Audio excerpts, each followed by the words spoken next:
Hello, Lorraine. Happy birthday. Parang kailan lang, bata ka pa, pero ngayon, dalaga ka na. So, I wish you the best on your birthday. It's your 18th birthday. So, ang dami nang nagdaan, dami nang lumipas, pero na-witness ko kung gaano ka kabait na bata.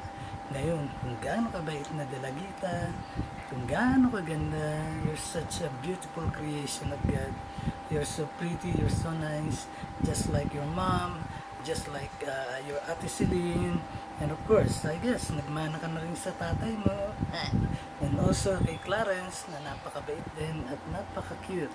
So, I just pray to God to grant you all the wishes of your heart, and I pray to God to give you the wisdom to understand why things happens, good or bad, the gifts of joy and hope, the gift of love, para ma-share mo sa lahat.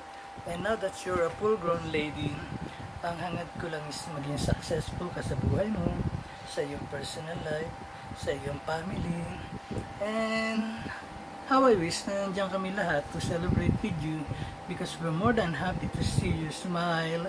We're more than happy to, you know, to witness a great event na minsan lang darating sa iyong buhay.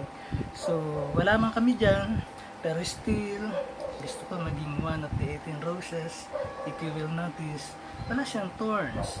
Kasi thorns represent challenges, difficulties, problems. Pero, ang wish ko, walang ganun.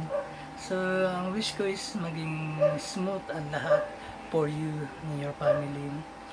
Rain, love you so much. And again, happy birthday. Enjoy your day. Have a grand day. Thank you and I love you. I love you so much. Bye.